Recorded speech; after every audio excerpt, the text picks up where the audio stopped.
Yo, what up? It's Doenut, and you tuning into Illuminati News. And we are here with a round table with Courtenay Turner, Mathew Crawford, and the great Matt Ehret.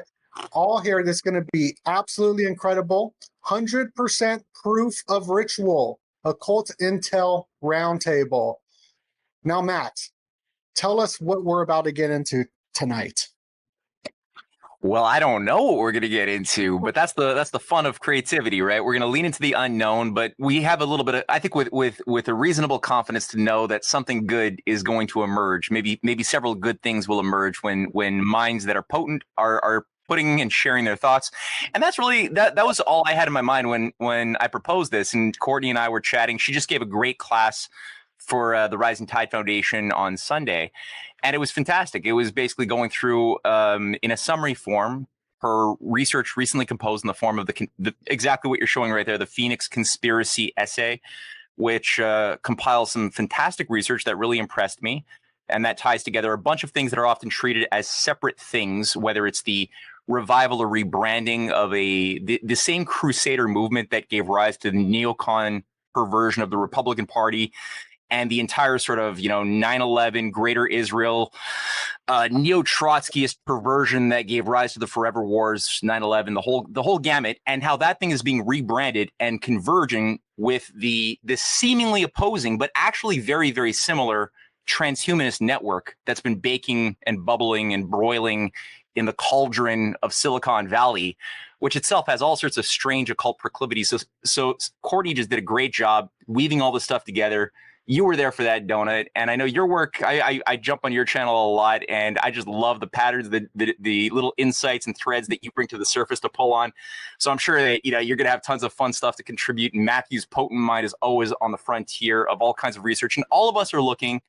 And I'll stop right now, but all of us are looking at the causal ideas shaping world history, and have a pretty good feel for at least the toxic ideas that tend to screw things up for humankind. So since there's no shortage of that going around right now, and Israel's launching wars with everybody around it, with certain ideologies thinking that a greater Israel agenda is sort of in being prophesied, and then that it's human beings' duty to bring about some form of ancient prophecy that's somehow tied to Solomon's temple. It's somehow involving an occult, mass sacrifice. And there's games within games.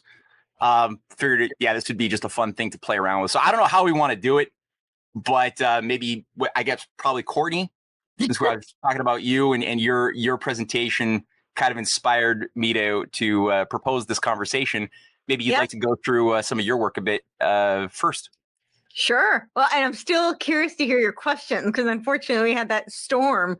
It was like a calamity of different things. I woke up with a fever that day, so it was very interesting. I was very kind of delirious, and I had planned to really prepare, but then I got sick, and then I was like, okay, we're just going to go off the cuff here and ramble for a long time. So I still want to hear your questions, but this, I'm really it took me a long time to put this together. I hadn't, been doing this kind of research for quite some time.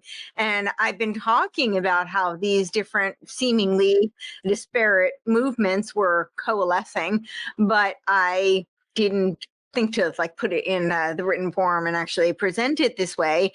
And then I was like, I really should do that. So I didn't expect it to be received the way that it was, because when I had done it in oral form, some people were kind of like, okay, I can kind of see it, but I did get kind of pushback, I think almost like I was trying to force something. But this, so many people really took to, which was very surprising, but I'm also really encouraged by it, because I think that we are at a very imminent point. This looming technocracy, I don't think is just a vision anymore. With what I'm seeing converge, I think we're at the time is urgent, actually. So I'm really glad that people have really paid attention and kind of looked at this oh my goodness. But so I think all of you are familiar, but just for the audience to know, I've been studying these three kind of movements that seem, again, very separate. And I felt like there was a Hegelian dialectic in the works. And whether or not intentionally or whether or not, they just never let a crisis go to waste kind of a thing. They'll seize any opportunity to churn the dialectic if they can. So what I'm seeing is that there's this Dark Enlightenment movement, and a lot of people are much more familiar with Dark Enlightenment now because so many of these figures are surrounding the Trump administration, have a huge influence on the Trump administration. And I bring this up all the time because I thought it was just hilarious. It was a few weeks ago on CNN. There was this little clip. It was pretty short, but they were talking about, there's this guy, he's a blogger. His name is Curtis Yarvin. I think he's been blogging for over a decade. I'm like, almost two. Who's counting? Apparently not you, And they're like, but it's very concerning because he has a lot of influence on the Trump administration, which I agree. I don't usually agree with too many things CNN says, but there we have it. We agree on something. And I thought it was kind of funny, but it's true. Curtis Yarvin's been blogging since 2007, right? We're in 2025. So this is almost 2 decades. And his ideas are pretty horrendous. They're kind of scary. And he's a, pretty strange kind of character. And then we've got this, so the Dark Enlightenment is this neo-reactionary movement, right? Sometimes they call it NRX, neo-reactionary. And we've got the extension of that was this Nick Land character, who is, if Curtis Yarvin doesn't creep you out, then Nick Land will do the job. But he's this guy who was he was one of the forerunners at the CCRU, which is the Cybernetic Culture Research Unit. And the other co-founder of this was Sadie Plant, who is this like cyberpunk feminist. And Nick Land's got some really strange ideas. He's definitely inspired by the occult. He's a fan of Lovecraft and Julius Evola, and he talks about things like hyperstition, where we're going to take these fictional ideas and manifest them into reality. He talks about technoplastic beings, his concept of GovCorp, which then Curtis Yarvin extended to be SovCorp. And so we've got them on what I see as like they're operating through the right-hand path. It's very paternal. It's very patriarchal in terms of the archetype. Very kind of autocratic, disciplinarian. And then we've got through the left-hand path, this divine mother worship, Gaia worshiping. It's all about the sustainable development goals. And, a lot of them are disciples directly of Barbara Marx Hubbard. So they talk about inhabiting the noosphere, because Barbara Marx Hubbard was an intellectual disciple of Teilhard de Chardin. And there's actually a technology called NoMap. They've now rebranded. They call it the S7 Foundation, because they have to keep changing their names. We find this all the time. They always change the name. Even Jordan Hall, right? He was Richard Jordan Greenhall, and he's now, and then he went to Jordan Greenhall, and now he's just Jordan Hall. I guess that's for people, I don't know. But they're involved. He's a co-founder of Qualia Life, which used to be Neurohacker. So you see, they just keep rebranding. But that whole, they were actually talking about NoMap was the technology, holochain technology, and they actually talk about inhabiting the noosphere. So they rebranded, and actually one of the co-founders of it, her name is Andrea, but she goes by Tan. I don't know why, but it always cracks me up. Her name is Tan. So we're seeing this on that one hand side, this Game B, which, advocates very decentralized, and it's much more soft power, kind of more Fabian style social ethic, kind of social engineering, where they're going to, goad you into this moral, universal grammar, to use the UN type of language, but ultimately what they're advocating for is the same thing. It ends up in technocracy. There's a scientific socialism. It's same old thing, just different name. And of course, Game B, for those who aren't familiar with it, is a new operating system for civilization. And they call it an omni-win. It's anti-rivalrous. They say Game A, which is what we're in, is doomed for, implosion. It's going to collapse upon itself because it's too competitive. It's too rival. And So now we have to move, and it's too extractive and exploitative. So essentially, it's just a rebrand of this whole age of Aquarius versus the age of Pisces, right? Pisces is focused on the individual, and it's too competitive. And we now need to move into the age of Aquarius, where it's all collaborative. And, another one of their buzzwords is sense making, which is basically consensus making. And they talk about collective intelligence, which is the noosphere. So I'm seeing these two, and it looks like, a real dialectical movement, because I think a lot of people are waking up to the Dark Enlightenment, and they're going, oh my gosh, this is, tyrannical, this is autocratic, this is it definitely requires a phoenixing of the Republic in order to achieve it, which is, the Phoenix conspiracy. And so I think people are seeing that, and there's a lot of pushback that they're not supporting it. But that's opens up the window for just this perfect opportunity to move into the much softer, nurturing, divine mother archetype of game B. And then we've got Peter Thiel, who's kind of like this overarching, and, I painted him as like the grandmaster architect. Do I think he's the top of the pyramid? I'm sure he's not. He's only a billionaire after all, it's probably more money than I'll ever see in my life, but, billionaires don't run the show as far as I know. I'm pretty sure the trillionaires and those above them, are the ones pulling the string. But from what we can see, from the, the lay of the land, the boots on the ground, what we can see, Peter Thiel does seem to be the top of this level of what's tangible to us. I have some speculation about, Peter Thiel on the steering committee of Bilderberg. I have some speculation. I mean, he does have some like Opus Dei ties. He obviously has military-industrial complex ties, with Palantir and In-Q-Tel. So I think there's some other, there's other strings pulling on him that we can speculate about. But what we know is he's certainly involved in all of these defense contracts. He's got Palantir, and he's really kind of the bridge between these two, this Dark Enlightenment. And then we've got one other component that I talk about in here, which is, I call them the Theo Bros. And, of course, we had the Thiel Fellowship, which Augustus Dorico was a part of. And he's known as the Rainmaker. And he pretty much admitted that he was involved in cloud seeding that led to these Texas floods. You can read between the lines, but that's basically what he said in that clip, that video clip where they interviewed him. But either way, we definitely know that he was involved in that technology, and that was right before it happened. And we know that he was backed by Thiel through this, this Thiel Fellowship, it's for encouraging people to drop out of college and pursue entrepreneurial ventures. So he's one of them, and he's part of this American dynamism movement. And so these Theo Bros, I think what they offer is, I'm blanking on that guy's name, but he had this concept of the three-legged stool, where you have the politics, you had the spiritual and economics. And technocracy never had the spiritual or the political, pegs of the stool. They, rejected politics. They weren't interested at all. This was really just a reaction to the Great Depression, right? A way they could take over the world. But the way it was couched is this is an economic solution for abundance, quote unquote.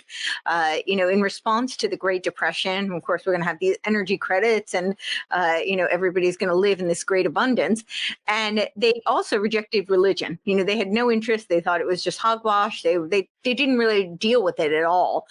And now what we're seeing is you have this political movement. We've got the Trump administration embracing a lot of these tech bros, the technocrats, and being inspired by people like Curtis Yarvin, Peter Thiel, and Nick Land, through the Dark Enlightenment neo-reactionary philosophy. And then you've got this Theobro Christian nationalist movement, which offers the divine mandate, right? It gives it gives the impression that this is sacrosanct and it justifies what they're doing. But these people, they're not just Christian nationalism as a term. It's a little deceptive because a lot of people will say, well, I'm Christian and I support my nation.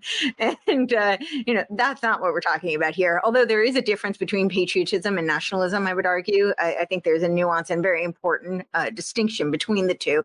But nonetheless, a lot of people hear the term and they're like, what's wrong with me being a Christian and supporting America? And that's not what I'm saying. These people overtly say they want to subvert the Constitution and replace it with biblical law. They're talking about theocracy.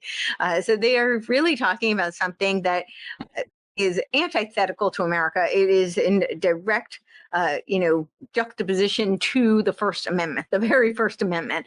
And but it offers this spiritual component. It is great vehicle to operate through the Trump administration, which is the quote unquote MAGA right wing, supposedly, conservatives or populists. And a lot of them are more traditional, right? So, you're going to get the appeal of people who are conservative minded, more traditional minded, maybe more religious and Christian. But what they do is they use Christianese. That's what I call it. It's no different to me than Russell Brand talking about how he's going to, proselytize people in his whitey tighties and preach Christ consciousness, which is not Christian at all. It's Christ consciousness is straight out of Blavatsky and Bailey and the Theosophical text. So, but it sounds to people who are not steeped in their Bible and they're Christian, they like the sound of this vernacular. It's very enticing. And so when you put these all together, I think you have kind of this recipe for, I called it the Phoenix conspiracy because I was seeing this kind of theme over and over again. And one of the things they keep talking about is democracy. And I know that, one of the ways I learned about Game B was through Brett Weinstein, because he did that, speech for the Rescue the Republic, which is very interesting because I was digging into his history with the United Independence Movement. I'll get to that in a second because they're doing an actual Operation Phoenix, would you know it? They're calling it Operation Phoenix. And it's a whole movement with the United Independence movement. Christopher Live, who's tied to Brock Pierce, has been very involved in helping to organize a lot of these United Independent events, like the one in Denver in 2024. But they talk about this movement to flood Congress in 2026 with quote unquote independence. It's a very technocratic movement. I'll get to that in just a second. But when I was doing some research on that, Brett Weinstein was the keynote speaker at 7:00 on, I think it was April 5th of 2023. And you can find, I have links in my article, but you have to go to the Wayback Machine to find it. And this is rumor, it's hearsay, but he was a keynote speaker. That part you can find on the website. It's at 7:00. He's speaking, Brett Weinstein. And but the rumor is that the name of the speech was self-governance and the Phoenixing of the Republic. Which I don't know if it's true, but if it is, it would make sense that he beta tested it a year earlier and then 2024. I know some people. So this self-governance and the Phoenixing of the Republic. When was this delivered? At the United Independence. In my article where I have that picture of the Phoenix, yeah. The Independence rising above the ashes. So let me see if I can find this. It's a little bit further down when I talk about the modern Phoenixing movements, and I'm sure he can find it. But in that picture, so it's on the Wayback Machine, and I have a link to it, but there was an event. Yeah, it says independence rising above the ashes of failing system. Tired of watching the same old political divisions tear our country apart? Have you grown weary of manipulative partisan talking points and political posturing? Do you want our nation to come together with better solutions beyond endless cycles of corruption and conflict? What if a new era of unity and independence is upon us? And you have the power to help shape it. And then underneath it, it says, uniting independence, a revolution in politics. For too long, the enormous population of the U.S. independence has been fractured and fragmented, incapable of rising above the domination of the two-party system until now. The Independent National Convention is a convergence of independent leaders from across America, joining forces to bring about better solutions and a new kind of synergistic politics. This is Barbara Marx Hubbard's synergistic democracy. That's what that is. Christopher Life is a disciple of Barbara Marx Hubbard. One that is not based on party lines or ideological divisions, but on shared commitment to work together to drive critical developments in every sector of society. With over 50% of Americans declaring independence from the major two parties, it's time for us to come together and set a new trajectory for our nation. So I've been seeing this in the, quote unquote, indie sphere. I call it the indie sphere. And for those who aren't familiar with that reference, it's a holdover from my film days. You used to have the distribution model is so different today that a lot of people can't relate to this, but you had the big studio productions that were like $100 million, $200 films. And then you had truly independent films, which is like, maybe student films or somebody cobbling together some equipment and getting their friends in their garage and making a project, right? But then you had something called indie. And the indie films were, for a SAG indie film, like SAG indie budget, is like 1 to, I think, like 50 million. I don't know what it is today, but back then that's what it was. And, I don't know about you, but I don't have $1 million or $20 million in my back pocket to do a vanity project. And so what I noticed, and most people don't. And so what would happen is these artists would get together and they would find backing. And oftentimes they'd be funded as a propaganda outlet. And I'm not saying that these artists always knew that, but the person who's injecting $20 million or even $1 million is a lot of money for most people. If they're doing that, they did it because they were trying to support this message, and often it became a vehicle for propaganda. And so I kind of noticed this in the indie sphere of the media. A lot of people who seem independent aren't actually all that independent when you look a little deeper. And I saw from a lot of these, outfits, they kept talking about the two-party illusion, the two-party duopoly. And I'm not saying there's not a problem with the two-party system. Even, George Washington warned us against the two-party system. That, there's clearly, it's a loophole for foreign entanglements, domestic foreign agents to infiltrate, certainly Hegelian dialectics up the wazoo, and we see that played out constantly. But what these people are doing is preying on that because they know that people are fed up and people are frustrated. They feel like they're watching wrestling matches and they're like, hey, we got the solution for you. What's the solution? It's third wave politics. And third wave politics is straight out of Fabian society. And this is what I was seeing happening. And it is, Anthony Giddens wrote the book on third wave politics, and he's a Fabian socialist. And he talks about how we have to concentrate the radical center. And when people hear the radical center, they think, oh, great, we finally have like a moderate movement, not this crazy extreme of the left and the right. And these people are just nuts. And I found my people. And but that's not what's going on. He explicitly says the radical center is always left of center, and that it has to be.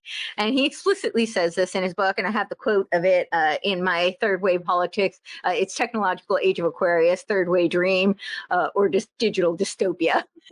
And I have that quote in there. And I talk about a lot of these movements, these independent movements that are kind of converging, and they're using the third wave politics. Now we have Elon Musk, who's talking about, the coat of arms is the sheep of clothing. The coat of arms is a wolf in sheep's clothing. I think this is a nod to the Hegelian dialectic. You can see it so explicitly as a wolf in sheep's clothing. Of course, their mascot is the tortoise, right? This is the slow, incremental, kind of gradualism where they slowly penetrate and infiltrate over time. And then they use the Hegelian dialectics to churn towards their omega point, the agenda. And I was seeing this happen with all of these independent movements. And now we've got Elon Musk talking about his American Party. And who's supporting the American Party? Right out of the gate, Andrew Yang comes forward, right? Because it's not left or right. His tagline is not left, it's not right, it's forward. He's a total technocrat. And now Elon is consulting with Curtis Yarvin on this American Party right before we've got Christopher Life, who is doing his, Operation Phoenix, which is to flood Congress in 2026 with all of these quote unquote independents. But it is a technocratic movement using third wave politics to usher us into this technocracy. And I see this overlap because, again, so you've got Thiel kind of at the top of all of these various different movements, and he's got his hands on all of them, really. The third synthesis between the Game B and the Dark Enlightenment, I would say, is the network states.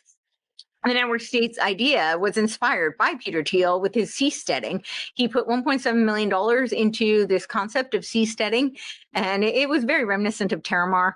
It's this idea that you would have city-states on international waters, so they're outside the confines of nation state laws. And he said that he put $1.7 million into it. It didn't really go over very well. It didn't take off. But Balaji Srinivasan was very inspired by it. And he actually has a chapter in his book dedicated to seasteading. And I put the quote in my article where he talks about how seasteading is not done. We just need to get the network states off the ground.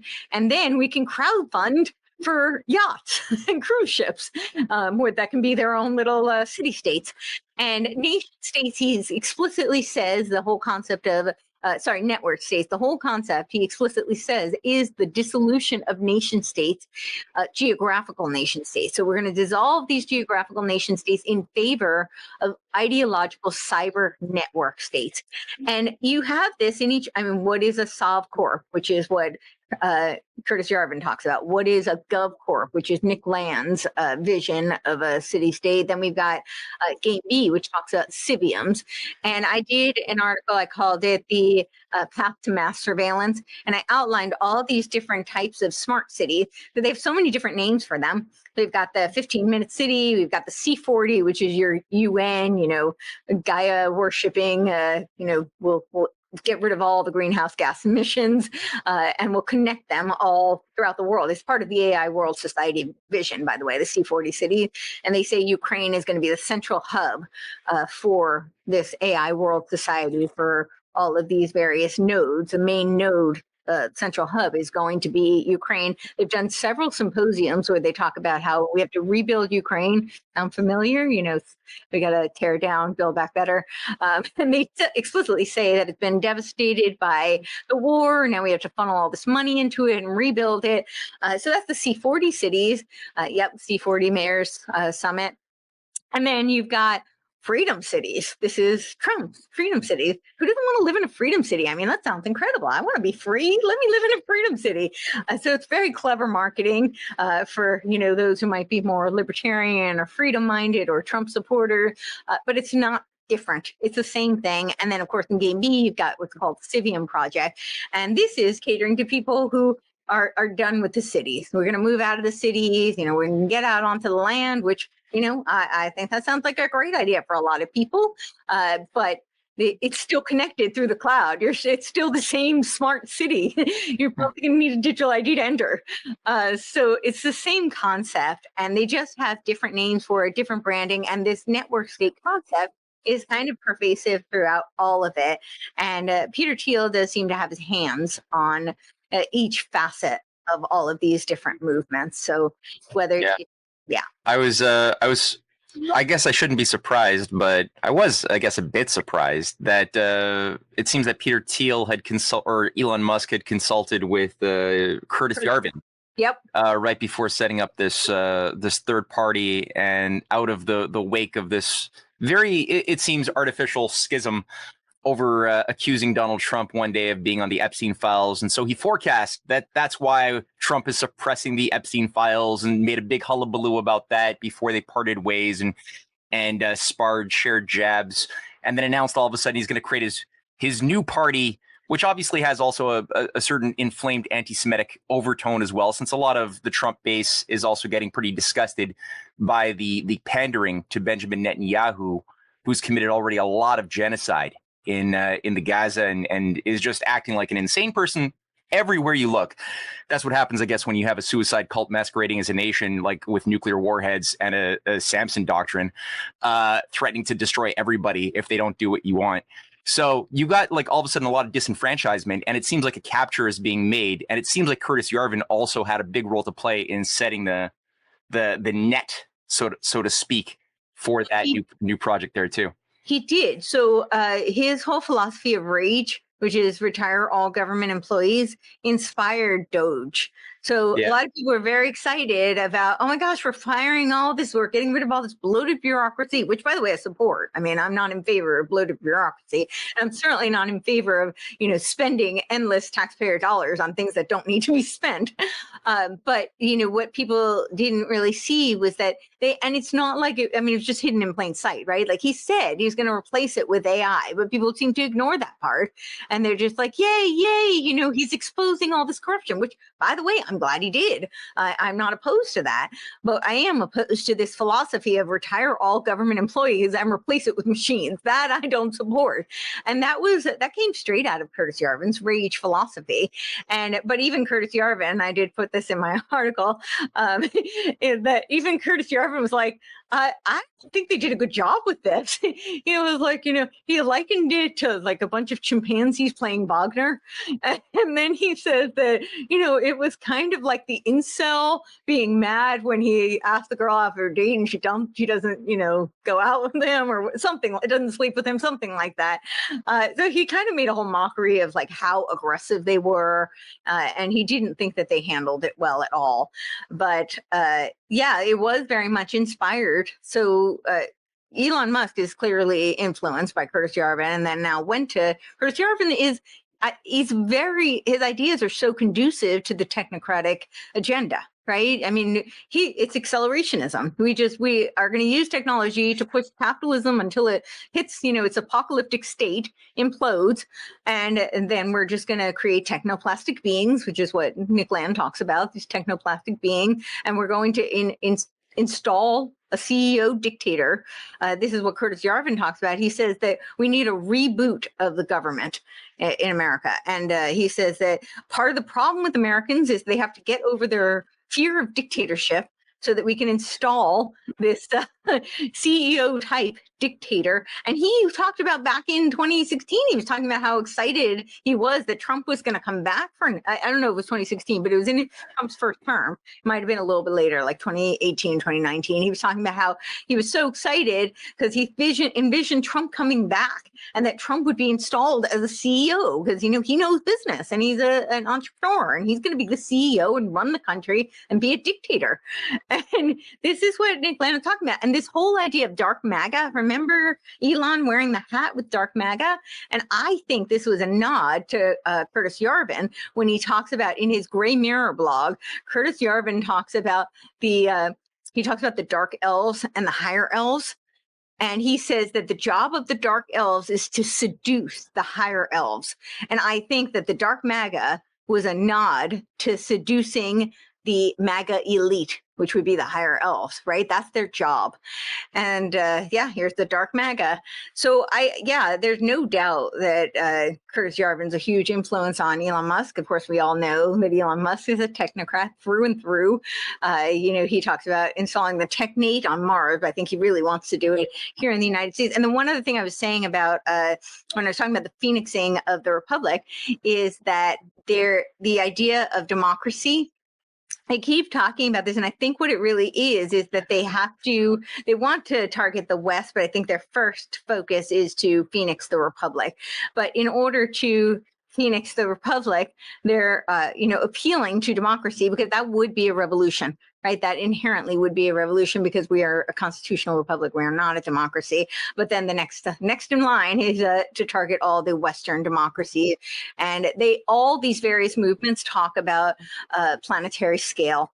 And so this is a vision for creating a planetary technocracy. So, and I'd like to give a shout out to, we got a couple super chats. Thank you, Nuwan Walter, saying good luck with the show. And got to feed the kitty cat every time someone sends a super chat. Got to get my kitty cat super fat. So got to do that. And we got another super chat from Jamian saying, appreciate you. Thank you very much. Appreciate the super chat. Let me feed the cat one more time because that is just an awesome. Look at that kitty cat. Little scared to me.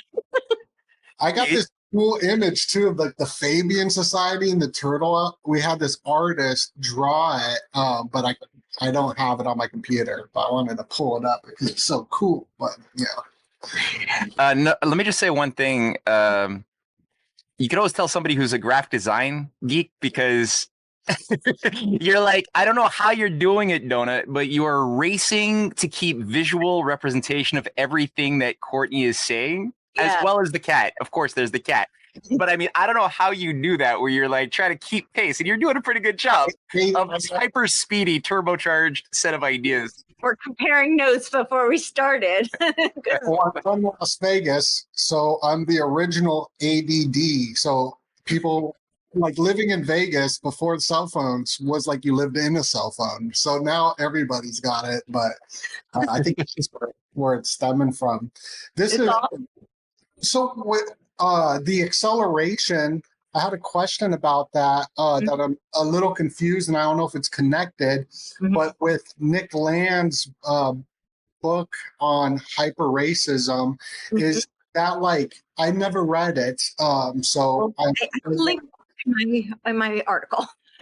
It's on the wave machine. Is there a connection to? Because it's when I hear the words like hyper, like it seems like accelerates. Is there a connection to accelerating, like? And like an agenda, just like how they want to collapse capitalism by pushing capitalism so hard to collapse it. Is that sort of the same thing with that or no? Sort of. So his hyper racism concept, and I'll pull it up in a minute so that I can, verify. I'm going from memory. His hyper racism was this idea. He opens it up. He starts talking about how we've got the racism and we've got anti-racism. And we need to move beyond that. We need to go to hyper racism, and really hyper racism is a speciesism. So he's against the human race. What he wants is positive eugenics, and we see Elon very much supporting that. He's talking about how we're essentially going to get to technoplastic being, but in the meantime, we're going to use technologies for genetic selection and create a superior race. Right, that's really what he's talking about. So, but of course, this is just a trajectory till we get to these technoplastic beings, which are cyborgs.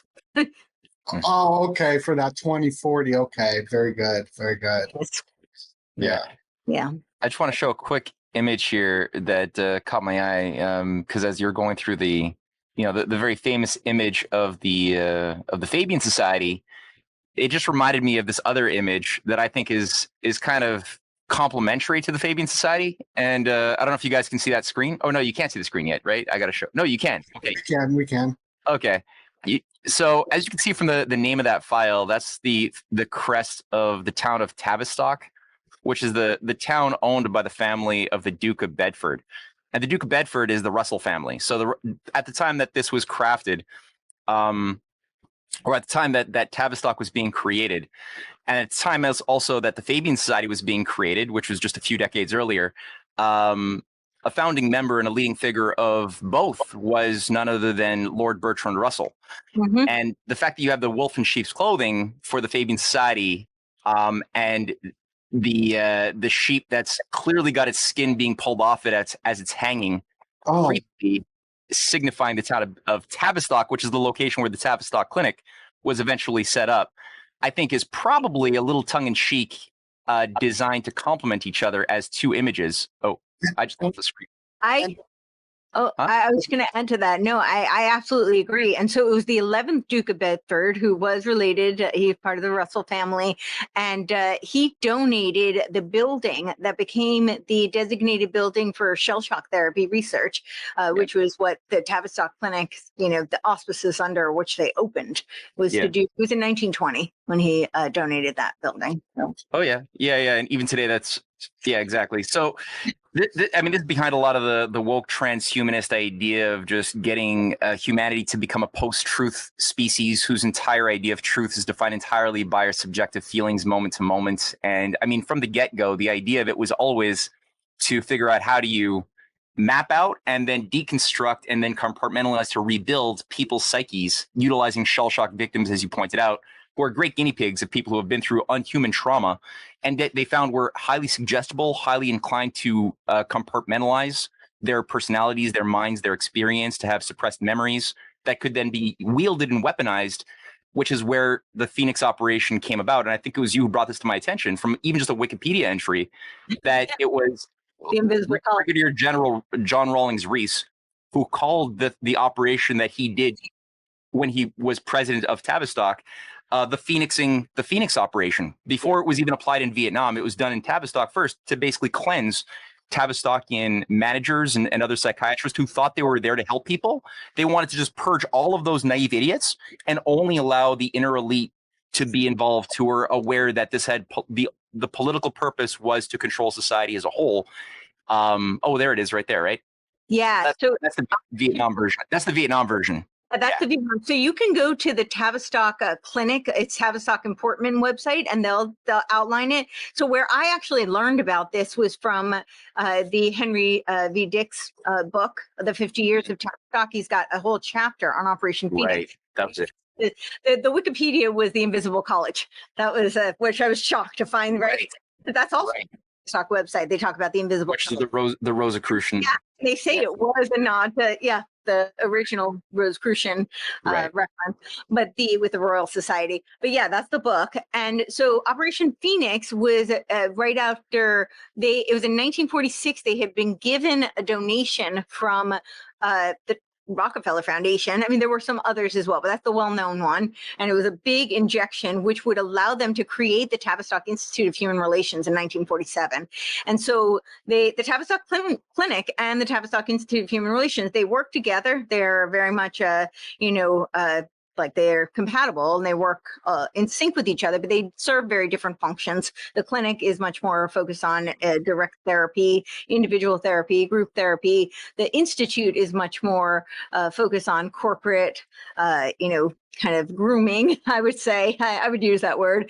But, the group dynamics, relations, conferences, more sociological kind of research, more broad scope type of research. Right. And so what they were doing, this was in World War II, and Wilfred Bion had been very instrumental in working with the British intelligence for the war. And he was helping them to figure out how they could select their military leaders, their intelligence leaders, military leaders, and they created something called the War Office Selection Boards.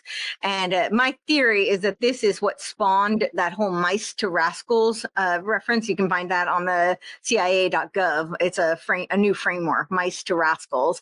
And this is, they say that it came out of the OSS and during the time of war, and that they were inspired by the British military, MI6. So what they did in the Operation Phoenix was they used these War Office Selection Boards strategy for creating change agents. And they do say that in the War Office Selection Boards, they're talking about change agents. Tavistock's whole thing comes out of Kurt Lewin, right? Kurt Lewin created this concept of change agents, or labeled it at least.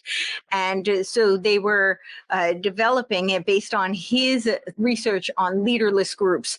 And his research with leaderless groups is actually pretty interesting, because he had this theory that there was the working groups, which is a more healthy kind of group collaboration.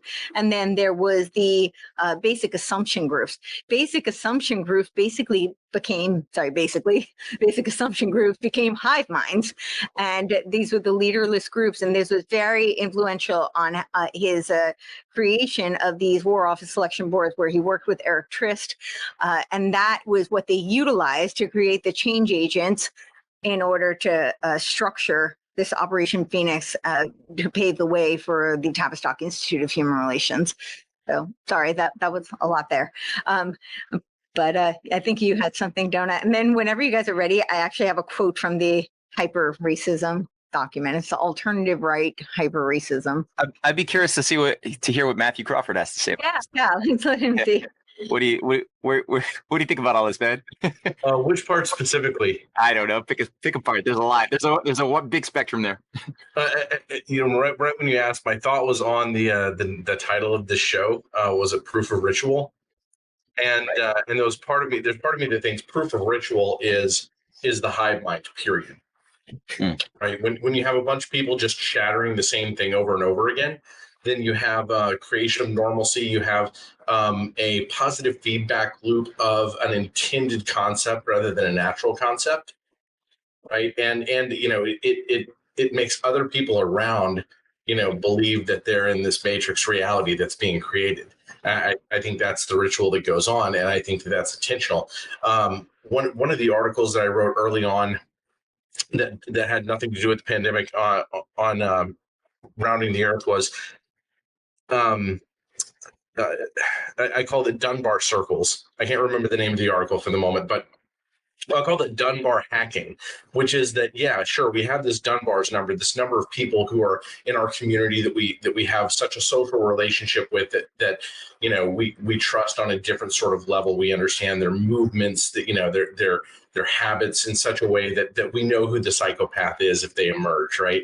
But then you know, part of the hacking of mass media is to present you with a false chief, but false, you know, specific slots. Maybe our minds don't just have like, you know, 150 to 300 slots for friends or whatever, but some of them are evolutionarily steered toward being specific, like maybe a chief or a medicine man or you know, a healer or a hunter, you know, different sorts of roles. And if mass media feeds us these, then we have sort of a hive mind, an automatic hive mind, you know, that steers everybody at once in the same direction. So I think that's our proof of ritual. And I see this today. Like the big story today is this. I don't know if you saw this, but it was this AI guy getting caught at a Coldplay concert with some other girl that he works with who's married. But I think it's totally staged. Reading a lot about the AI, but this is how the algorithms go into the minds of the masses because everybody's on their phone, not so much watching television, but if you look at the television, it's replaying this video over and over again, just like the phone, but it's like saying the same thing, seeing the same video, moving everybody into a direction. And I think that this video is sort of a AI test run.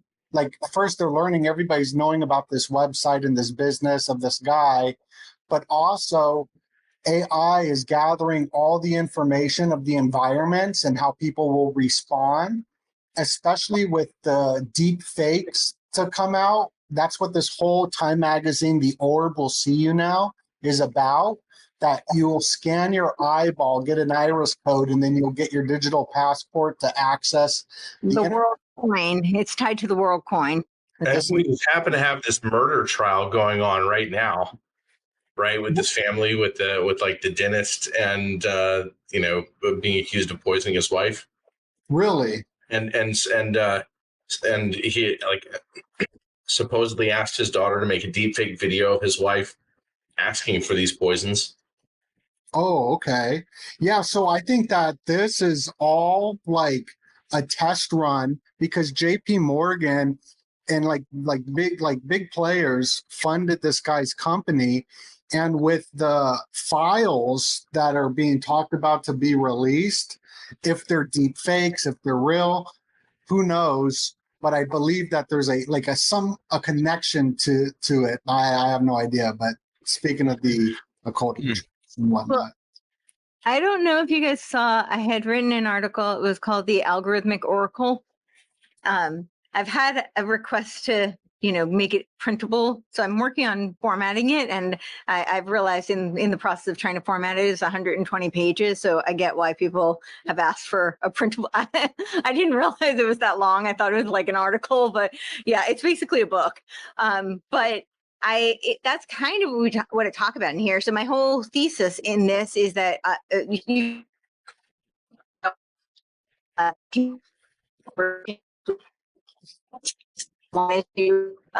know, to predict the efficacy of technology on wartime. And that's the Rand Corporation. However, my theory is that it really came out of Kurt Lewin's sensitivity training, which is brainwashing. The National Training Labs manual says it's brainwashing. And of course, there's the CIA.gov letter that talks about how they wanted to test the CIA and they wanted to test the efficacy of sensitivity training, but they couldn't test the CIA with this method because it was too reminiscent of the Chinese brainwashing. They didn't say Maoist struggle sessions, but I think that's what they were alluding to. But then my thesis is that they're using a hybrid of this, because they've already merged sensitivity training with Delphi method, right? Delphi method is just a more mechanistic, systematic variation of the sensitivity training. And in person, when you go to lots of political events, board meetings, they already merged the two for the purposes of consensus making. But now the algorithms are using cybernetic feedback loops to do that. And so you have these, algorithms that are data mining people, and they're using Delphi method techniques in order to then create these struggle sessions on people, create Hegelian dialectics where people are fighting each other because that creates heightened emotionality. And then we've got that cognitive warfare document out of NATO. Well, they did a series of them actually. And I have some quotes and screenshots from that document in this book now. But where they talk about how they play on people's emotions, and that anger in particular is a very useful emotion for triggering people and for basically socially engineering people. So yeah, I think I'm always triggered. I can't go on X without getting mad, and I'm addicted to it. Like it's like a sick thing that I like to go on X and get pissed off. But the guy in this video that's super viral, he does these things called DAGs. I don't know too much about it, but I mean, like the whole AI thing, it's just studying us. And the Delphi method is in, I'm going to read this because just being like in touch with like my own emotions in a sense is like you can see people controlling you in real life, but also on the internet, like the algorithms, everybody's mad. If you're like a woman, you'll probably get a bunch of Tate stuff in the algorithm, or if you're a certain religion, you'll get anti that religion in it, or if you're a certain political party, like, so it's just making us mad. And that is also part of like the amygdala hijack. Yep. Where when you get into this like survival type mode, you're easier to control. So you get people selling products, by fear, and then you got to buy this or you're not going to live unless you buy that, so it's I'm not going into it all. Yeah, no, that's interesting. I was just thinking a little bit about, so going back to because there's so many topics raised, right? To pick and choose which one is most important is impossible. So I'll just pick which one caught my attention that I was thinking about. One of the key principles in this is, as you pointed out, is this convergence of the Theobro sort of new crusader Christian nationalist movement that's been sort of captured and is corralled into a certain direction and is very convergent, if not completely overlapping, the transhumanist Silicon Valley figures who see themselves as also being part of some sort of an eschatology, or they've got an idea of a certain mission in some weird way, though they deny the idea of objective good and evil.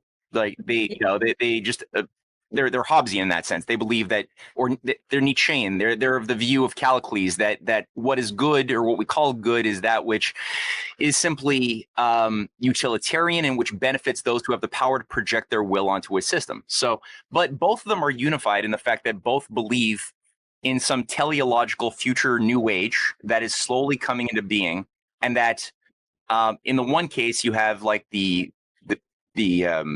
influence of the British grand strategist, what's his name, John Nelson Darby, right, and the Darbyites who were at the heart of the rapture theology, the premillennial dispensationalism, and Darby was just the guy who's like the godson of Horatio Nelson, like a high-level British admiral, head of the Navy. You know,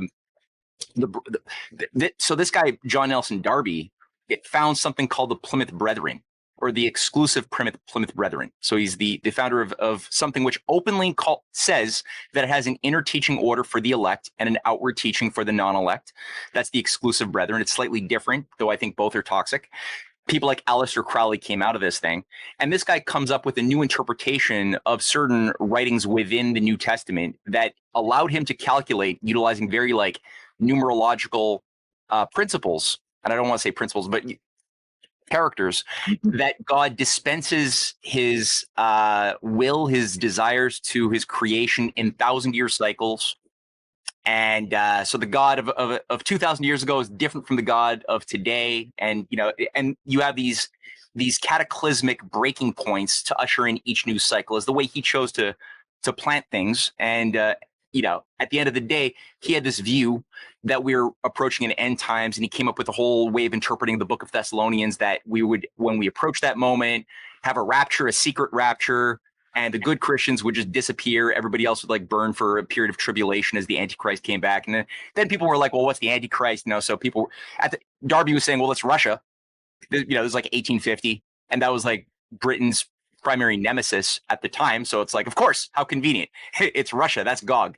And Gog is that's how we'll interpret that thing at that moment, you know. And he was going around also trying to organize Americans. He did 6 tours to convince as many American fundies to adopt his theology, and wait out the Civil War. Like, don't fight to save the Union was one of his messages, because this is God's will. God's plan is to burn the earth, destroy America, and ultimately lead up towards this necessary battle. And he also had this view of restoring the Jews to the homeland, to the desert, as part of like fulfillment of this prophecy. And he's working with people like, you know, Lord Palmerston was really happy to work with this guy and sponsor him. Lord Shaftesbury, big time. So you had that thing. Simultaneously, I was reading a book going through how he was, once Blavatsky founded Theosophy, he began utilizing a lot of Blavatsky's language in his own sermons and writings. So there's an interesting overlap there. Now, the thing with Blavatsky is she was also calling for, as part of her theology, this future state where a new root race would emerge right out of the 5th root race. And she had this weird, completely scientifically unfounded model of how human civilization evolved, which kind of fused some aspects of Darwin, but within a broader system that presumed some ancient Hyperborean spirit race that then like planted itself from the stars onto the earth. And then you had, another root race emerge out of that, which was some pre-Lemurian race. And then you had the Lemurians, which is absurd. It's as the 3rd root race, which basically got that name because it was like this imagined continent between Australia and India. And this is how stupid it gets, because there's lemurs in Australia and there's lemurs in India. They're like, there must be a land bridge, a continent that went underwater and was submerged to allow for those lemurs to cross, and we'll call it Lemuria. So you get Atlantis also. That was the 4th root race, yeah. And then each root race has like 7 in her. Again, it's very, very numerological. Again, no foundation, but she's like, yeah, each root race has 7 sub-root races that each one kind of give way to the next higher up one. And then finally, as the lesser root races are being Darwinianly like weeded out by the more fit, you then have a superseding into a bifurcation point, and the new thing comes in. So out of Atlantis, you know, we're now entering we've been in the 5th root race, and then now we're on the verge. And she said the 6th root race is about to come in the next century in California. Yes, California is going to be the center. Oh, there it is, right there, right? Yep.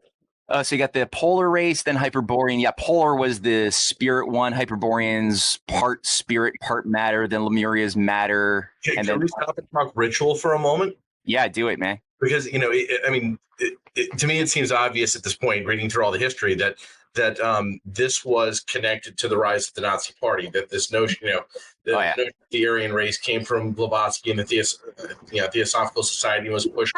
The secret doctrine on his nightstand. Yeah, well, interesting. Well, Hitler, yeah. the fact that the inner core of the Nazi group was like this Vril cult, Mhm. right? Specifically, and weirdly, Robert Seffer is pushing like Vril ideology stuff within the Maha movement, which is it's a little disconcerting. But that future race, then people have been comparing the rise of Trump with the rise of Hitler, but in the most sort of absurd stage to sort of ways. But the future race, okay.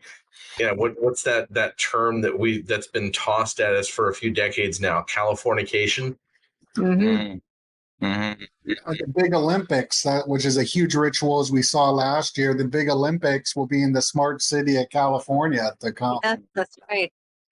Also, yeah, I have a question because I read a lot of your material, and especially with the technocrats and the energy credits and the Bertrand Russells. But your book on the Venetian roots of this power that's here. I think I even pulled up one of the. I got a bunch of slides. I don't know where I put it. Oh, right here. The Clash of Two Americas.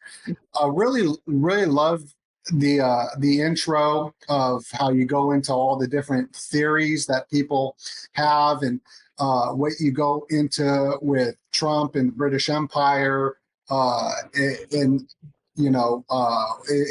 what's going on with him fighting that establishment. But with Venice, we just saw Jeff Bezos have his wedding in Venice, Yeah. and also what's his name, Joe Rogan. He's vacationing on his $50 million mega yacht in Venice, and know that this is with Cynthia Chung's work right around the cult center of Capri and Malta and whatever. What's your thoughts on what's going on with Venice and Sure. those and all that?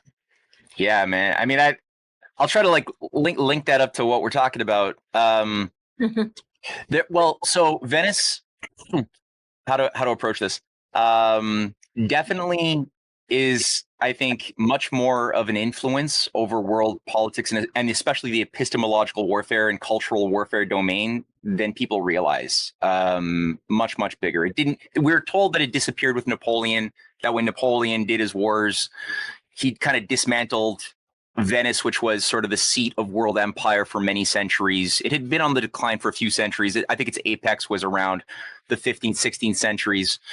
But that's not really true. And many of the, like there's the Cini Foundation, other oligarchical palazzos and families, I think, are still concentrated there that have an disproportionate amount of influence. Now, as the story goes, so just for those who don't know, so I'll just recap.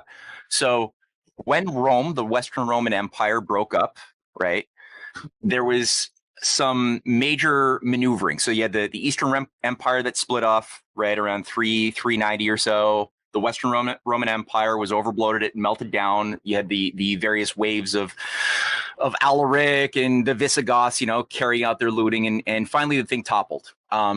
So a lot of the leading families picked up their loot before the collapse and moved to more strategic grounds outside of the danger zone. And this is where a lot of the origins of the Italian city-states came out of. So you had Amalfi, you had Venice, you had Genoa. That was sort of the three dominant city-state hubs that recreated these little mini empires that each were occupied by dominant members of the higher families, the old what are called the patrician class.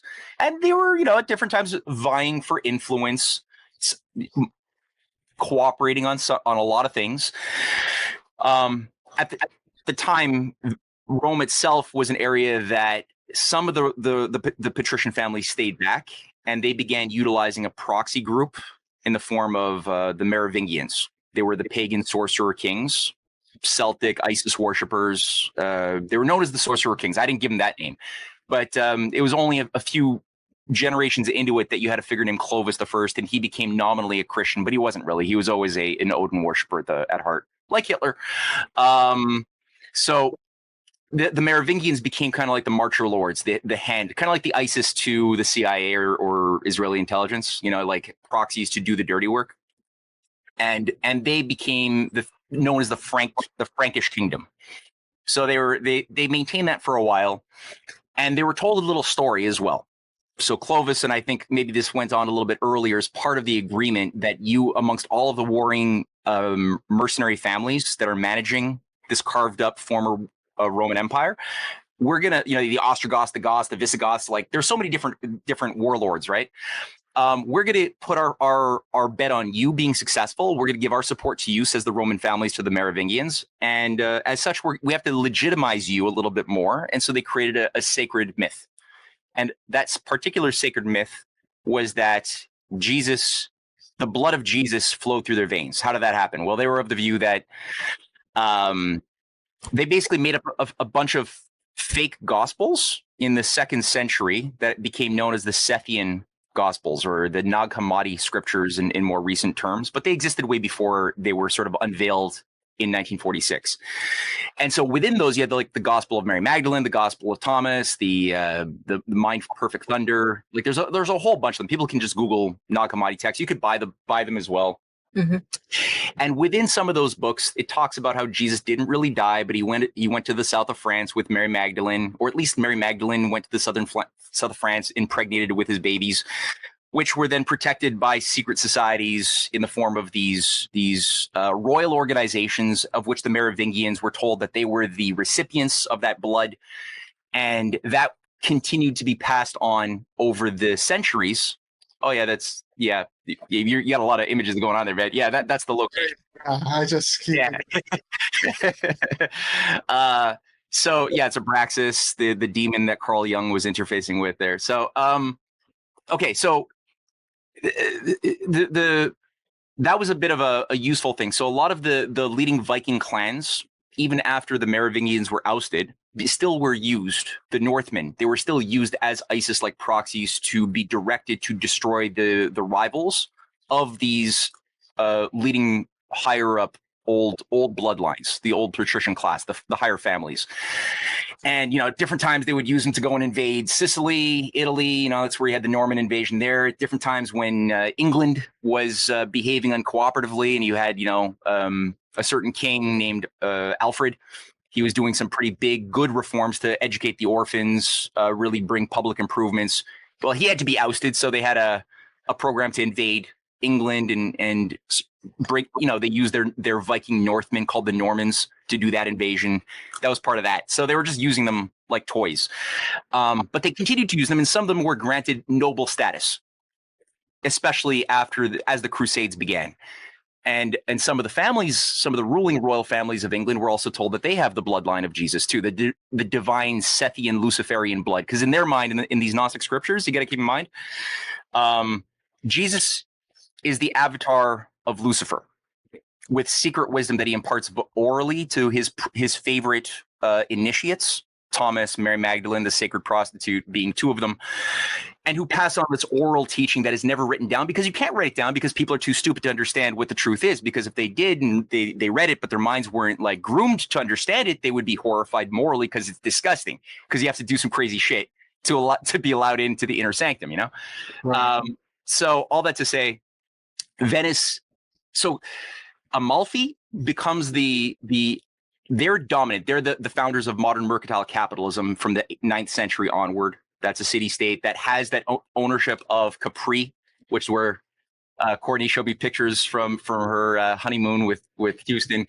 And, Amalfi and Capri especially, but Capri had always been, since the age of Tiberius, a cult center. That's where the cult of Apollo, this is still like the dominant temple to Apollo, was still located. The worship of Apollo Dionysius rituals, basically orgy murder rituals, were taking place on the Isle of Capri with Tiberius. Underneath, you've got a lot of caverns, catacombs. It's that indicate various, or it's described that there's a lot of Mithraeum. There's a number of influential Mithraeum under the Isle of Capri. There's also, anyway, it's a mystery cult center, and it was run also by the Benedictines, a sect created in the early 6th century when when the various mystery cults were banned by Theodosius and Stilicho, his general. And basically they didn't really disappear, but they went underground and they infiltrated Christianity. And I think the dominant skin suit that they used that had a Christian appearance was the Benedictines at the time, who were given control of Capri for the next, I think, 700 years. So what you had was Amalfi sets the stage for the Crusades. You have an Amalfi merchant who gets a deal with the Caliph to be permitted to build a temple in around like 1050 or so, or 1020, which becomes the Temple of the Holy Sepulchre. It's still there. It's the place, the domain where they say that the cross that Jesus died on is located apparently in there. Again, I don't believe it's true necessarily, but I think it's a myth, but that's what they say. And that's what like Pope Francis gave to King Charles when he was coronated as a king a year and a half ago. He was given like a little piece of wood from the cross of that Jesus died on, you know.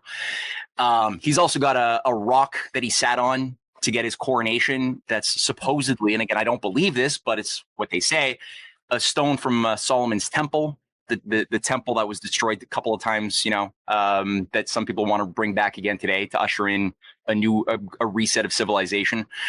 So that was what Amalfi was doing. Now, Amalfi's crest for their city is people would recognize it as the cross of Malta. So the Order of Malta, which was set up by an Amalfi based Benedictine grand strategist named Gerard of Sasso. He created the order of, it was called the Order of Hospitallers back in 1098 when he created it. That's it right there. That's the Amalfi crest. So they basically took the Amalfi city-state crest, made it the name of this, or the image of this order that became a crusader order that was vital in overseeing the first and every other crusade afterwards. They created a second order called the Templars, and this was done by a guy named Hugh de Payens, but a few others too, that created this sort of, I guess the way I see it, it seems like a right-hand, left-hand path thing where both orders are co-created by Benedictine radicals. See it that way too. Yeah. And this one is a little bit more of a masculine, you know, like the way Courtenay you went through in your paper, the Theo bros utilizing this more impose your will onto the masses, this penetrating power of more recognizably fascist sort, and the other one use more Fabian sexual energy, a more intuitive energy of engulfing your victims through emotional mass manipulation and hive mind processes, though both ultimately utilize sex and hive minds. You know, it's just that it's where you put your focus. So the Templars turn out to be Baphomet worshipping, you know, magicians that end up controlling most of the banking, and they get out of line because they're under the control, or at least that's the agreement. They're supposed to be obedient servants to an agency that is geopolitical in nature, that is located in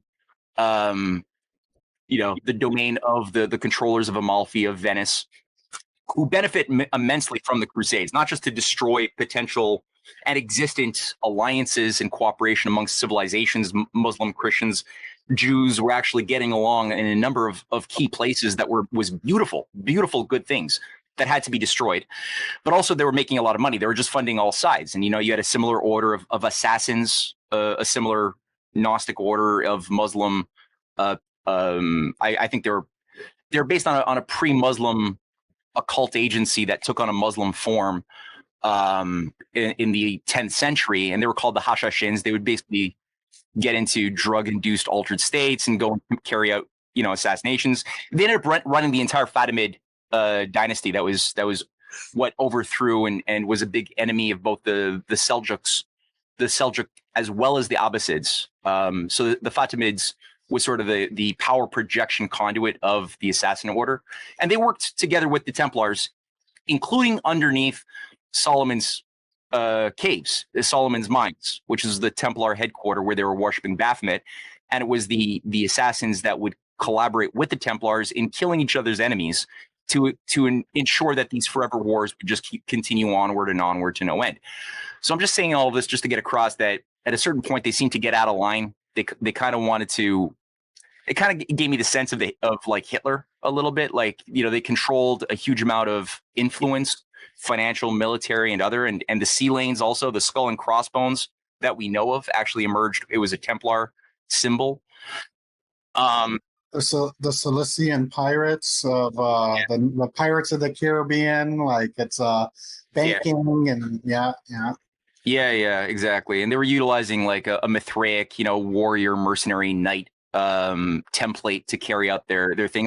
So there's a lot of this weird stuff that I'm not going to go into a lot of detail here. There's my books for that stuff. But all that to say, they started basically, I think, getting the idea in their mind that they could manage the world and they didn't have to be peons for anybody else. And when they started, this is kind of like Hitler basically telling his London and Wall Street sponsors that, hey, you know what? I got all of this power. You help me do it, but instead of me being junior partner, how about I be the senior partner and you work with me and we'll co-manage the world together? And some, Anglo-American fascists were like, yeah, I guess so. And then other ones were like, no. So yeah, you had a bit of a fight over like, what do we do? And they chose to abort the Frankenstein and live to fight another day. And so I got the sense that they did something similar with the Templars. And coming out of this, Venice became the dominant controller of much of the Templar shipping lanes, their banking operations. Venice became the center of global bullion trade, banking. Again, you can just see it. So Amalfi kind of lost some of its influence. Venice gained it, and they came into power fully when they organized in the Fourth Crusade to get a bunch of idiot crusaders. It was like 1201, managed by the Templars and the Hospitallers, to go to the Holy Land. But instead of going to the Holy Land, they didn't do that. They got them into massive debt. They basically sent them to Constantinople, which was Christian, and basically told them to go loot and destroy Constantinople, which they did, paid off their debts. And they were like, well, we're carrying so much gold now, we're not going to go to the Holy Land. We'll just go back home. And so Venice got like 38% interest on their loans. They got tons of cash. They made out like a bandit, but they also destroyed their rival, which was Constantinople. And now there's no more Constantinople as a power. And they took control of Constantinople's shipping lanes and maritime trade routes, including trade routes into Asia, where, so Venice then became the unchallenged global power, and they remain so for the next several hundred years. So I'm just saying all of this because you brought it up. And yeah. Dr. Joseph Farrell brought up something in one of his podcasts that just stuck with me, that what's going on in Argentina and where they're trying to uncover these rat lines that has nothing to do with the rat lines with the Vatican and the National Socialists. It has more to do with the Templar treasure, maybe with the relationship with Taiwan and the Templars or something. Yeah. I think it's a decoy. I think that narrative is put out there to keep people's minds off of the trail. The Templar, like for many centuries, there's been the allure of this mythical Templar treasure.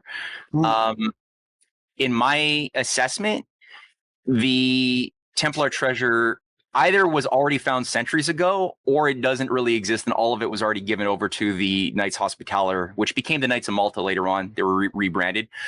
And I think that at the end of the day, there, some people say, there's the Hollywood movies have been used by the CIA, by these occult intelligence agencies to promote such things like the Da Vinci Code, or even in Indiana Jones. You got the storylines being popularized for a mass audience that involve the Nazis searching for the treasure of the Templars in Solomon's mines, looking for the Ark, looking for the Grail that would give you immortality and all of this stuff. Even Kali cults, which is, by the way, the Temple of Doom, the Kalima, traumatizing for kids. That shit's real. And before all that, the Quartermain was the Pulp Fiction character that got turned into movies, and the famous one was was it just called King Solomon's Mines or Solomon's Mines? Solomon's Mines, yeah. Right. Yeah, exactly. Yeah, they did that, right? They infused that into the pop culture, so that people's, I think, idea of reality and fantasy got really blurry, and it became difficult for people to think about this stuff in a rational way. I really want them to be a little bit swapped, so that reality seems like fantasy and fantasy seems like reality to a degree. Yeah, I think you're right. Oh yeah, that's a remake with Patrick Swayze. What? Yeah. Saw that they had remade that. Oh no. The Weinstein one that you talked about like 4 or 5 months ago on the Templars, maybe longer, on Badlands. It was another story where they took out an hour of it.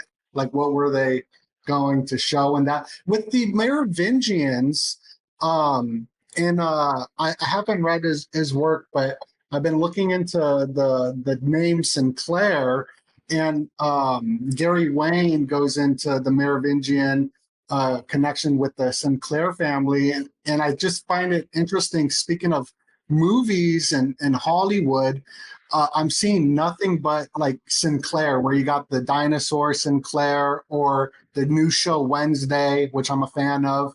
The main stars named Sinclair, and there's this brand new TV show about the Sinclairs as well. I don't know if you ever heard of this family, but they're married into the Rothschilds, which means they're married into the whole exclusive capitalism guardian class, Yeah, well, the Sinclair family, or St. Clair or whatever, yeah, they were definitely selected. That they, again, the way I approach this is that the oligarchy creates myths for multiple levels of control, right? So they myths for the masses, myths for the upper, like lower management, myths for the upper management, myths for themselves. And I'm quite persuaded that they end up believing their own myths. At the end of the day, I don't think anybody's necessarily like logically, rationally in control. That's my hypothesis of the machinery. I think it's kind of taken on a crazy life of its own. I think. I'm quite certain that's solid, but I'm open to being challenged. I can't know. I think the Tesla bots are the Templar order because they look just like the Templars, the Tesla bots. What? Sort of. I think so. Yeah, here I'll bring up two images, like how they're next to each other. But also, I look at symbols. So this would be a Tesla bot, right? It's the black and white, and then if I bring up a Templar one, I'm trying to, let me see. Okay.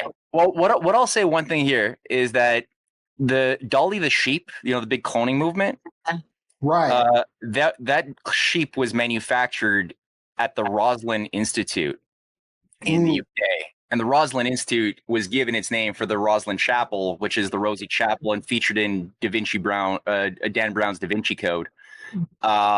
Which, for people to keep in mind, right, if how all of this stuff we're talking about applies to what we're dealing with in our current world on a number of levels. In Dan Brown's story, which is kind of it's lifted a lot of that content from the Holy Blood, Holy Grail, which itself was put out there in like 1982 by two guys, one of whom was not a grandmaster, but he was a member of the Freemasonic Quatuor Coronati Lodge. That's Michael Bagnon, who is an author of that first one. And the Quatuor Coronati is the King Edward VII, Charles Warren, Walter Besant run Freemasonic Research Lodge, set up in like the 1870s in order to chart out the Palestine and carry out biblical. That was the founding movement of biblical archaeology. Was that?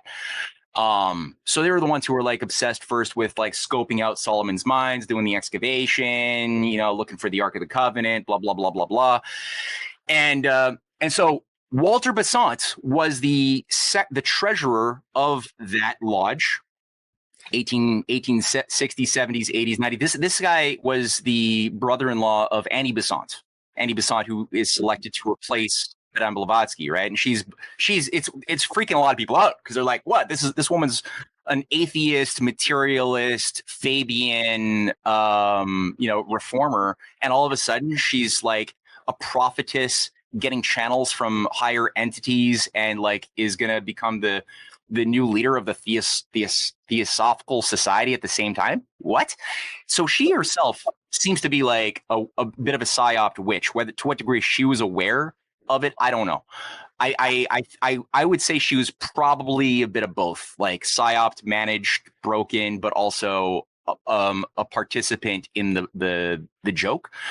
because she did so many things. Like, she ended up running the India Congress Party, right? She helped co-found with Blavatsky and another theosophist in India, Home, something Home, Octavian Home. Yeah, The she Indian did so Congress many things.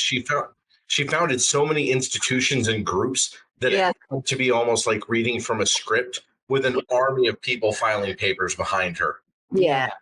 Yeah, absolutely. It's unbelievable. She knows that there's a machinery that is using her and as a front to get certain policies into play, but she loves it. And maybe to some degree, if you're so mystical, you might be really actually kind of blind to the fact that you're a cardboard cutout.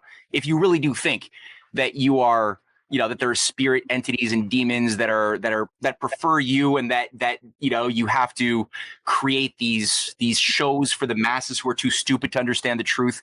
There's a whole weird set of logical backflips and contortions that somebody can get into to become a conduit. I'm going to go with no, because even before she was involved in the Theosophical Society, I think that what she was doing with like Irish the Free Irish movement or whatever, the home rule movement, right?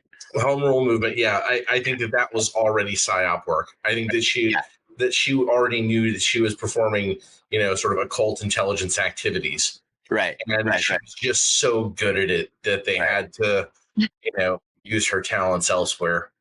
I think you're right. So between her and Gandhi, they trained the first 6 prime ministers of India, right? Like that's so much, that's so deep into the independence of India. They didn't trust a lot of people to do it, and she had to be very, very good at that work, meaning it was very deliberate.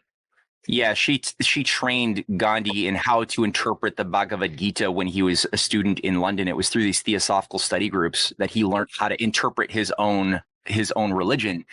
And if you look at Tavistock today, the town of Tavistock, and the Tavistock Clinic itself has a statue, only one statue right in the middle of the Tavistock Clinic, and that's a statue of Gandhi.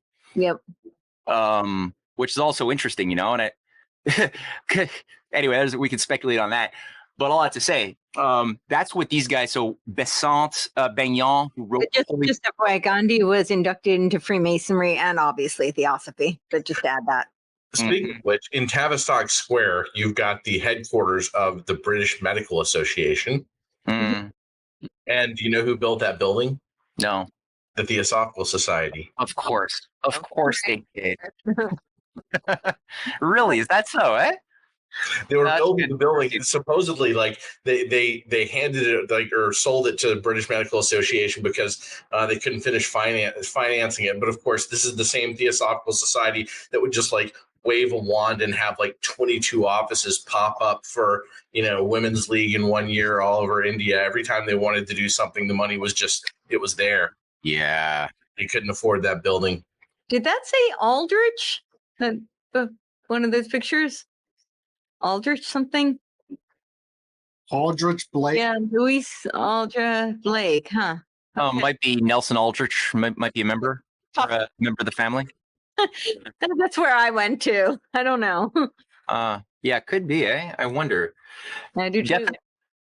Definitely, yeah. Have you guys looked at all into the association of Bulwer-Lytton and the Theosophists, as far as like Bulwer-Lytton's, or no, I'm thinking of Robert Lytton, Bulwer's son, who was the head of India. He was what do you call it? The person who's in charge of Governor General or something, Viscount? I don't know. Viceroy. The Viceroy. That's it. He was the Viceroy of India, overseeing the big 1878 to 1880 famines that killed like 20 million Indians, and he was the one who was like overseeing that mass murder. But he was also the one who oversaw.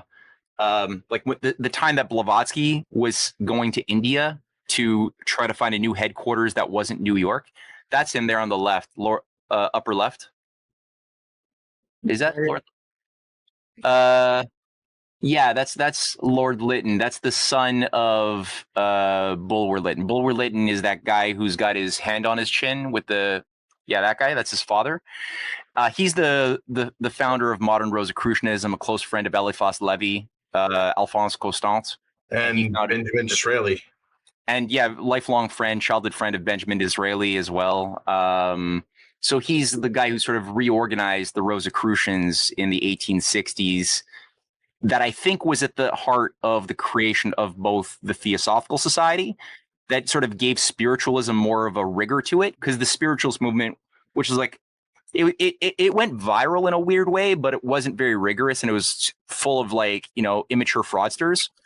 So they needed to tighten it up and reform it, which is where the Theosophical Society came in. And I think he oversaw it, and they were co-created pretty much with a lot of the leading black magicians who became the founders of the Golden Dawn, the Hermetic Order, the Golden Dawn. And so when his son, he dies, but he's the minister of the colonies. He dies at a certain point, I think 1868 or something. And then his son becomes the Viceroy of India and is like a genocidalist. I think he's carrying out like sacred murder, like it's an occult ritual murder in the mind of these freaks. But he's the guy who's there when Blavatsky and Alcott are going to India to try to find their location to set up their Adyar headquarters. And there's no evidence. Like it's so erased of like collaboration between Lytton and these theosophical leaders, but I'm sure it's there. Like, I'm sure it's there. I think that it's a member of their family, Mary Lutyens, who married Jiddu Krishnamurti. Oh shit! No right. way. Yeah. Really? That's the granddaughter of Bulwer Lytton, right? Yeah. Yes. I mean, I know that Mary did marry Jiddu. That was his wife, right?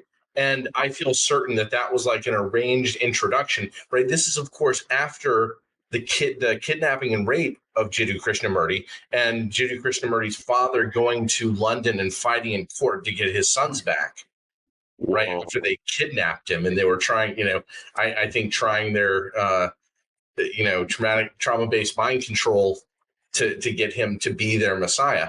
I think that Mary was sort of chosen as somebody who would then, hold his hand through life and steer him away from, maybe going ballistic at the Theosophical Society. What was her name? Her name was Mary Lutyens, eh? Lutyens. I don't know. And that was actually his wife? Yeah, they say, I mean, not that Wikipedia is the authority on anything, but it says married to. Oh my God, she was the daughter of Robert Bulwer Lytton, and she married Krishnamurti? That is wild. That's amazing. Huh. Yeah, I've had that on my graph for a while. I think I sent you an email that pointed out like a different piece of this, which was that there was some other marriage within the Bulwer Lytton family between people in the Theosophical Society, and I had these mapped out, and it didn't occur to me for a long time. That because and that was because I didn't know about the rape of Krishnamurti. I didn't know to be thinking that way about that relationship, right? But I think that that's probably what it was, to steer him away from telling the world, "Wow, these are crazy, horrible people. You got to hear what happened to me," right? Yeah. I'm lucky that Krishnamurti was actually, he's presented as being this profound spiritualist, but he was actually a dunce. Right, the other school kids would constantly make fun of him because he couldn't do much of anything. Yeah, because all he did was get training in being like a spiritual, guru. Yeah, sayer of words. Yeah. All through his childhood and life, and so I think that he couldn't ever process what had happened to him, and that Mary was put in charge of keeping the veil over. Keeping him going, well, maybe Annie Besant wasn't that bad, Well, people say says it's Edith Penelope Mary Lutyens, and that she was the biographer for him. It doesn't say she was married to him, but it does say that it was his biographer. So that would make sense that she's the architect of his narrative if she's the biographer. Well, the biographer is one thing. I know that he got, and maybe I'm confusing something. Maybe there are two people. I know that he did get married, and I have her next to him in one of my graphs. And actually, I'll ask ChatGPT real quick who his wife was. Yeah, because Wikipedia says it's Ragapol something. I'll go back and find it. It says married Raja Gopal in 1927 and resided in the house known as Aria Viara. Okay, good. Thank you for the correction. But it's still very useful because as his official biographer, it's making the point that she was really close with him for many years. Like they're putting, so she would have likely have been, kind of like a handler positioned to, And I think there was some other of his narrative, right? So sorry. as well as I think that there was some other reason too that I thought Rosalind was also like a handler, like meant to that she was chosen for the role. But I'll have to go back and read through the notes that I took. Mm. And Matthew, because we're coming up on some top of the hours, I wanted to go into a little bit of the monarch butterfly if you've got time. I don't have that symbol anywhere. I thought this was an interesting symbol. This is the Tomorrowland Festival. It's got the... Oh, Tomorrowland is tied to Game B. Really? How so? I have to look it up right now to remember who it was who's connected. But I've watched their videos, and they do all of their language is Game B. Let me see. Tomorrowland to find out. This is their flag. It's like a Crazy Iron Cross and the Illuminati eye. Yeah. And anybody that's on my channel, because we're streaming all over the place, please go subscribe to Matt, Ehret, Mathew, Courtenay. I got all their links down below. This will be a good time to do that as well. Well, let me ask you, what do you guys think? Because I got my hypothesis, but it's not something I fully understand, is why the symbol of the butterfly for the monarch mind control operation. So what do you guys think about the symbol of the butterfly? Well, I think it had to do with monarch programming and the notion of it being intergenerational. So the hereditary aspect of the monarchy idea. Yeah. So the idea that it was that it's carried throughout, right? So the intergenerational trauma sets them up for easy programmability. That's great. And these butterflies are known to have multiple generations while completing one migration. Yeah, right? Like the ones that nest or in Mexico. They come all the way from Canada, but it's not the same butterfly. It's children of children of children of children of the butterfly that left Canada. Right. Yeah, that's a great point too. Yeah. Right. Then you have also the larva idea too, right? The transmogrification of one species kind of into another species. So you got an idea of breaking down something that used to be into something new that's created out of a cocoon. So there might be that was the way I was thinking about it. But what you guys are contributing to that concept is really high value. That makes a lot of sense. I wish I could add on to it. I read something about it and I totally forgot. But I like what Mathew was saying, how you guys did the awesome breakdown. It was very like, whoa, y'all can check that out. The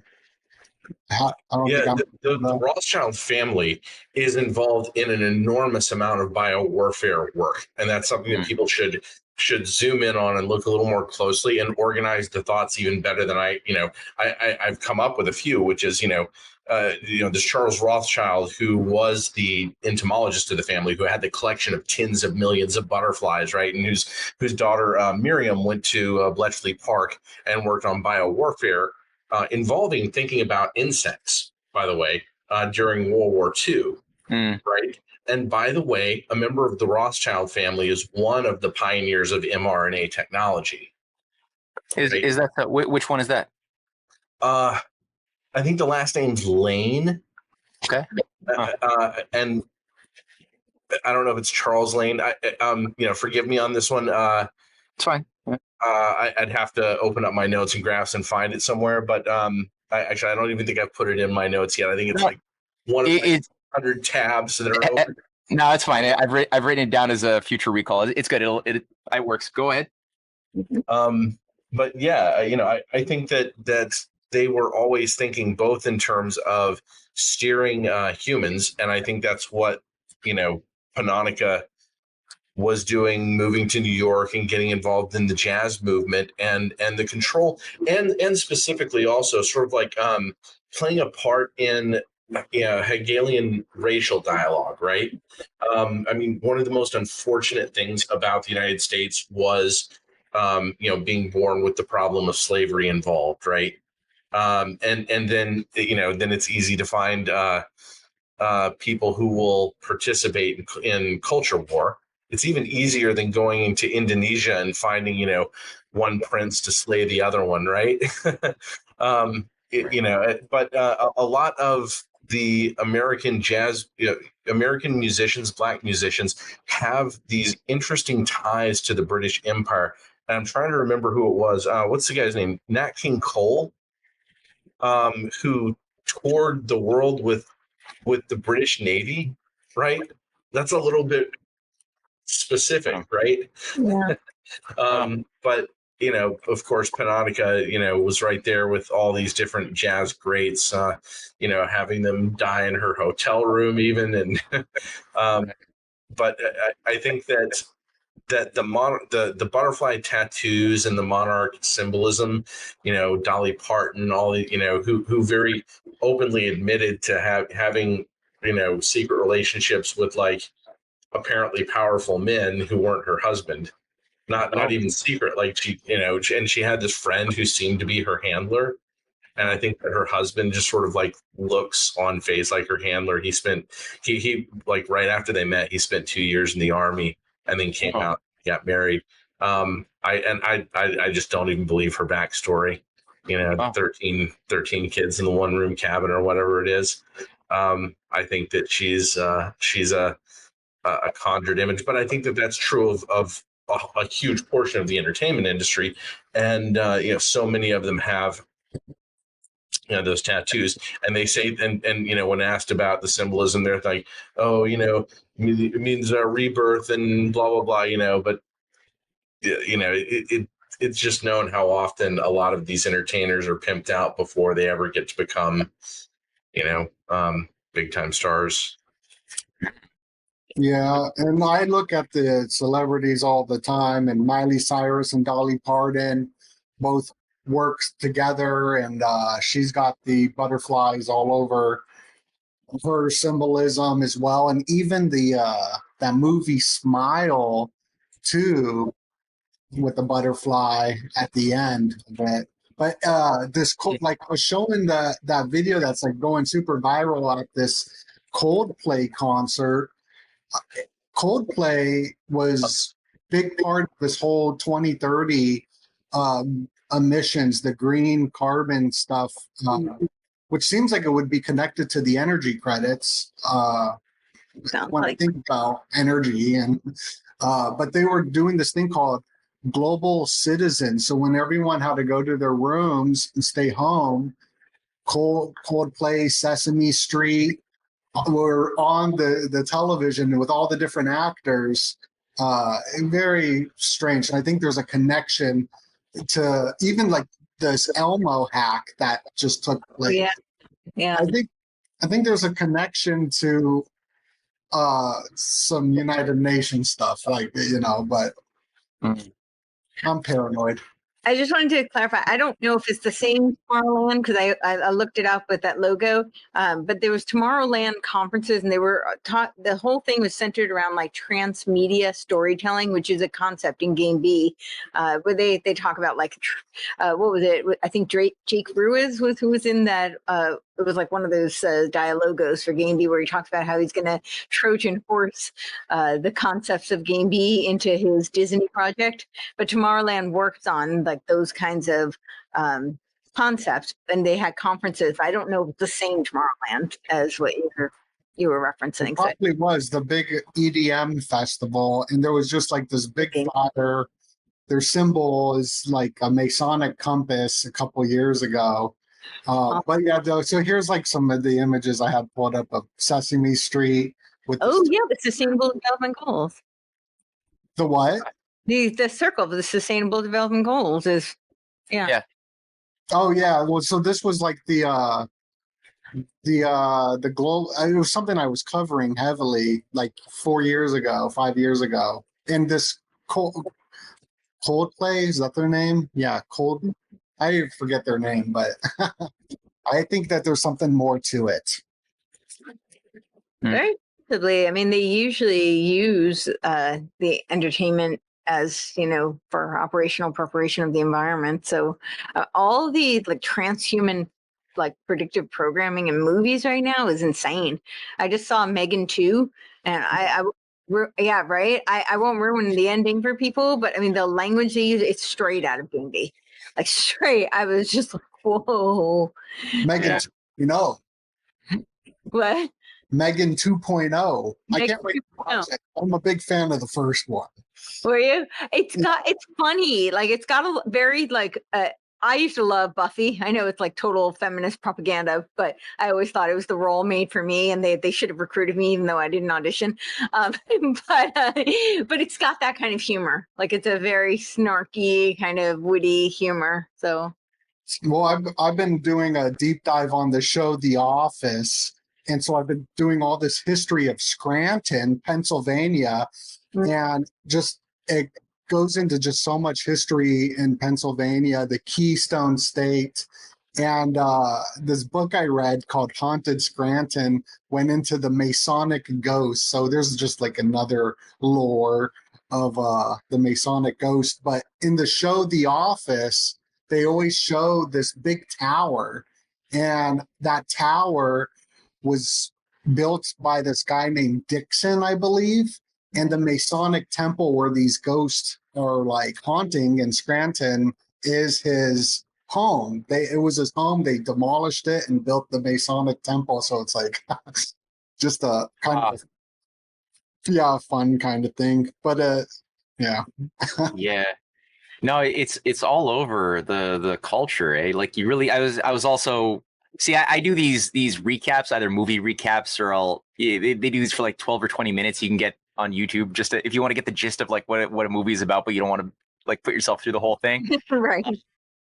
And I was going through like the seasons of American Horror Story as well, which is like into season 13, and they're very sophisticated storylines involving a lot of elements that I know is true regarding like the actuality of serious satanic witch covens in the United States. Like one whole season was built around that, and it makes all different allusions to various controlling networks that were part of the Anglo, the American aristocracy that's protecting. Anyway, you got like a lot of stuff and messaging that is coming out more loudly. Like it was already there 30 years ago and 40 years ago. You already had it. Like you had the Witches of Eastwick with, Jack Nicholson and Cher and whoever else, Susan Sarandon, like normalizing witchery. But it was still kind of like off. You still had normal movies. Okay. And you go back further in time and you had, you had occultism in a lot of things. Oh yeah, there it is. It's a great, very, very interesting bit of predictive programming and just cognitive massaging. Yeah, is it programming or is it taking the real and making it look silly? It's both. Silly is being made to look real. I think it's both. Like they're sort of creating an environment in the collective imagination in which later things like Practical Magic, the movie with I forget their names, Sandra Bullock and what's her name, Tom Cruise's ex. Are like witches, but there's like so much more than you have the craft, and then it just like accelerates. Now from 2015 onward, it's just nothing is normal anymore. Everything has occult, esoteric underpinnings in every show you watch, every movie that's out there, every cartoon that you see. It's like rams down your throat. Yeah, even like was it Wicked? Cynthia and I just sat back and we watched Wicked. It's not a badly done movie. Yeah, I liked it. The musical, right? Yeah, it wasn't good. Yeah, she acted pretty well. She was kind of self-deprecating and fun. But that like that. Yeah, she did well. She did well. Even though she's like she seems to be a Project Monarch mind control victim, she did well. Yeah. But even within that, like they have like, a grimoire, right? That's like when they get to the Emerald City, there's a grimoire that only the green girl can read because of whatever mutation she went through because her mom had sex with some guy who like drugged her. And so she can read it and has thus mystical powers where everyone else can only fake it.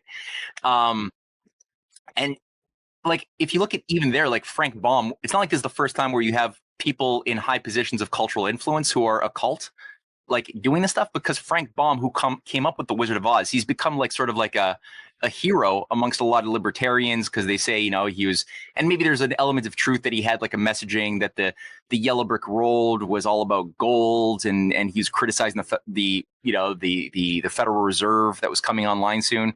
Yeah. But at the end of the day, Frank Baum was also a theosophist. Yeah. Like he was calling for the mass genocide and extermination of all the natives that he saw as being inferior root races that had to be by necessity exterminated by the superior Teutonic Aryan breed that he saw himself as being responsible for. And he was really loud and active about that too. Like, he's a hard genocidal fascist. So that's probably coloring his stories as well, right? The bomb stuff is really, really interesting. And just so that you guys know, that you probably don't even realize this, but I wrote like 3 or 4 articles on the Wizard of Oz back in 2022, and it was the wrong interpretation. It was right when I was really, really delving into and discovering what Theosophy was. And finding out that Frank Baum was a Theosophist, and I had bought the interpretation that it was a story of monetary economics. Right, which is it's a shame, because it's one of those things where I had read the book and seen the movie at such a young age that when I was discussing, discovering and discussing, the theory that it was a discussion of monetary policy, was so many years later that then, as I began to reread each chapter, because I was going chapter by chapter and writing about it, I stopped and I was like, whoa, this is actually really, really weird. I feel like that the actual story is about how I think that the witches who are supposed to be the good witches are the bad witches. They work at being beautiful as a form of mind control, and that the witches who are bad are not necessarily, the East and the West witches, they're not necessarily like good as in like highest moral beings or anything like that. What they are the ones who are driven to isolation by the good witches, and then the good witches have Dorothy do their dirty work and dispense of their rivals. And I just say that movie. Put that. Yeah, the Wicked movie is I feel like like that, but I'm not that deep into. I've never read it really, so. But it seems like they flipped the script on that movie in a sense. Something else I saw, which is sort of a cult that I wanted to bring up. Well, before you do, I just want to tell you that I know people who have been like MK Ultra, and they always talk about how they use the Wizard of Oz in their programming. Like, a lot of them will have yellow brick roads leading up to their house. They mind control them with the Wizard of Oz. So really.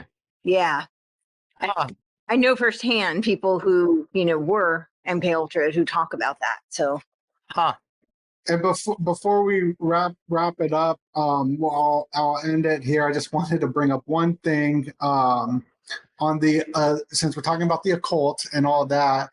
I just found out that the first baseball field was called the Elysian Fields. And I believe, Matt, you kind of talked about a lot of this stuff. It kind of reminded me of Eleusinian, even though it's not different case, but Elysian. But that was the secret society in the show House of Cards. Card Secret Society was the Elysian Bohemian Grove Secret Society. So I thought that was kind of probably a cult. Well, you also have that's interesting. You also have in the show called Da Vinci's Demons on Prime Video. I'm just watching it now. It's not great. Like, none of these things are great, but I'm watching it just because it's a secret society of Mithra that is recruiting Da Vinci into their inner sanctum in a battle with the other more satanic agencies that are running the Vatican. But the whole thing is like, it's a Mithraic, they got the Mithraic symbolism all over the place. And that's the subtext managing this story of what Da Vinci is. And it's, again, garbage. Da Vinci himself was a beautiful soul, really incredible mind, but they're recasting it in this kind of the same way that Dan Brown recast things too. And the fact that Dan Brown, I mean, if you look at his stories, just to like tie it to something said earlier and what Courtenay had done in her Phoenix Conspiracy, the fact that you have these Opus Dei creatures who are all over Peter Thiel, like he was groomed by one of the leading Opus Dei members when he was at Stanford. Yeah, I believe, yeah. Yeah. And you have a number of these beings around MAGA and, you know, installing different Supreme Court justices. Like I'm thinking of Leonard Leo. Mm-hmm. Yep. Opus Dei is everywhere, but they're also featured in the Dan Brown novel as the bad guys who are maintaining the story of the literal myth of the Bible is what they're doing. Is like their job is to maintain the myth of Jesus as divine in order to keep society under the control of the Vatican as sort of the warriors of the Vatican, and they're evil. But they're doing like self, you know, mutilation. They've got like metal spikes around their legs. Now the reality is they actually do that. That's actually what Opus Dei members actually have to do to be a higher member. And there's videos on this. They talk about it. It's crazy that there's this aspect of it. But they were just seated in the 1920s, right? And they're by this guy who becomes the personal guru of Franco. Half of Franco's government are members of Opus Dei. They run one of the biggest banks of Europe for a long period. They're hugely influential in Washington, D.C., and they play in Dan Brown's story the bad guys to the, you know, this sort of Templar Rosicrucian Priory of Zion thing, which is maintaining the holy bloodline. And they all meet up in Roslyn Castle in the basement, right? Which is where the story hits kind of the Tom Hanks character that, you know, the St. Clair family has been sort of maintaining or been protected by this agency, blah, blah, blah, blah, blah. And again, it's just very, very present in the configuration of what you're laying out as far as the feminine, like right hand or left hand path. Is it the left hand path? I think they're on both. I think they're on both because all right. Kind of are. So you have the Peter Thiel, who's kind of the bridge, right? I call him the master architect. I know there are people above him. I'm not saying that what we can see at that managerial level, right?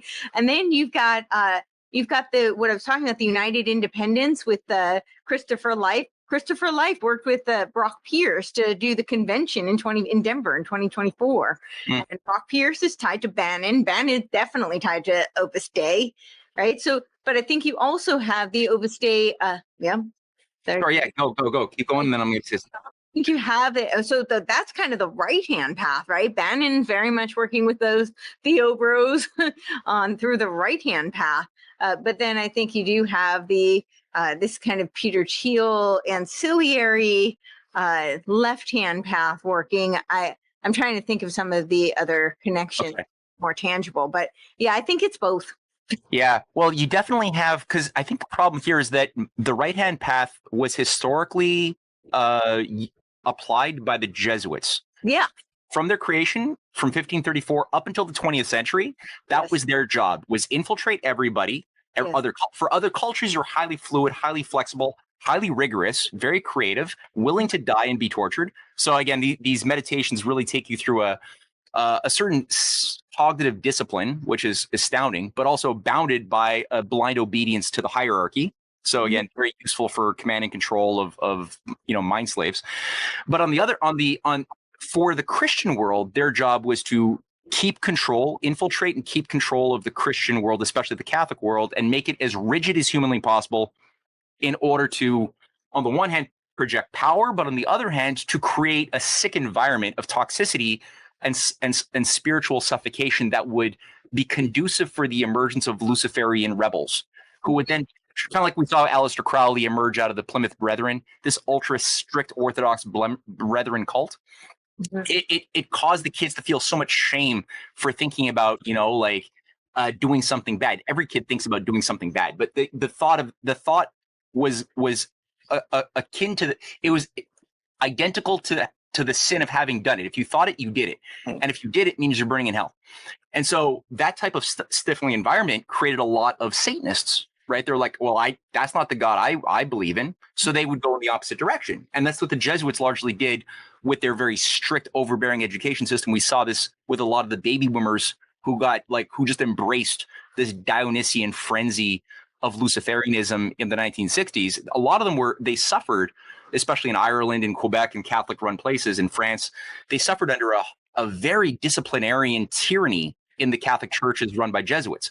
So we could see how that they would play off of each other as sort of but the problem was the Jesuits by the 20th century, they went modernist. So they ended up largely following the Pierre Teilhard de Chardin reset. Exactly. And so they ended up adopting all of a sudden this feminine mystique as part of their modus operandi. Yeah. And I mean, this is what gave rise to transhumanism. This is the manifestation of Blavatsky's sixth root race. Kind of game B. Yeah, AI. Yeah, it's game B. That's exactly it. And so you can see how they then needed a vacuum because the right-hand path still had to be satisfied. So it seems like it was that point that they seeded Opus Dei by Escriva in the 20s to serve what they were no longer doing. But it seems like they're just sort of two sides of the exact same thing. The right path is Hegelian. So it turns, right? The dialectical churn. Like that's how the spiral goes towards the omega point. And totally. That it keeps happening with this reaction. So the reaction, problem, reaction, and then you get these different reactions with where they're the Bolsheviks, but then here you go, here's Adolf kind of. So it's the same play. I appreciate all y'all being here so much. Already at the 2-hour mark. I mean, I could ask y'all all questions all day long because I read all the material, the Substacks. Make sure to go subscribe to everybody down below. You will love it. Absolutely great. Mathew, where can people find you and what to look out for? Mathew. Yeah. Mathew. Sorry. Two G's. Yeah. Matt. I'm Mathew, and that's Mathew. My middle name's Mathew. So. All right. Do you have a Mathew in your middle name, Courtney? Or are you the only non-Mathew? I am out of the Mathew crew. Oh, that's awkward. Awkward. My name is spelled with one T because it was a family last name. So we're just it's all just rearranged. But I'll go first. I'm a Rounding the Earth, and I just want to thanks for inviting me. I always enjoyed these conversations because when I talk to a group like this, things that I've read and things that I've put together, as metadata or with specifics, wind up connecting with what other people have figured out and read, and you guys are those people who I can make connections with as we go through the data, right? But yeah, I write Rounding the Earth. I haven't written an article in maybe 7 months, but I plan to go back again because I've just always been a writer and always enjoyed the way that it helps me think through everything that I'm interested in. Cool. Nice. Courtenay, what can we look out for? Where can people find you? You can find me at CourtenayTurner.com. So my name is Courtney, but it is spelled like Courtenay. So that's COURTENAYTURNER.com. And that's where you can find all of my podcasts and all the ways to connect with me and support me. I also have my Substack where you can find all of these articles that I was referencing, that some of them are books, and I will be making them into book form. I have 3 books in the works. And yes, so we will be one I'm co-authoring. That will probably be out pretty soon because we need to get that out before midterm because of what's going on with all of this phoenixing, the republics and the West and planetary scale of transhumanism, technocracy. So I have that. I will be working on finishing the Hegel book, but I do have the preview of that on my Substack. And then this algorithmic oracle I will be making into book format so people can have that in a tangible physical copy, because I recognize that 120 pages is a lot to go through on screen. At least that's what I'm being told. So I will have that available. But you can find my Courtenay Turner Substack spelled the same way, like Courtenay Turner. And you can find all of my articles and this piece that I was talking about, Phoenix Conspiracy, on there as well. So thank you so much for having me. This was a blast. I always love these, and I always love all the different paths that they go down. And I feel like it sparks, all sorts of intellectual stimulation. So I'm grateful for that. yeah, like I said, it's fun to interact because I watch y'all show like every day because y'all be posting every single day. So very and it's always different topics and very deep. So yeah, thank you, Matt. Yeah. Ehret. Yeah, that's me. That's me. Yeah, thank you, Doenut, for hosting this, and yeah, this is a lot of fun. I really enjoyed this. Like you guys were saying, it's just sometimes just having the internal dialogue in the head. I mean, it's wonderful. What a blessing. But then at the same time, being able to like throw ideas out there, share, receive, have your thoughts change according to what other people who are also potent thinkers are also looking at. It's really invaluable, and we don't do this enough. So I really appreciate that, and I appreciate everybody who tuned in for the live stream and watched the recording. Really cool.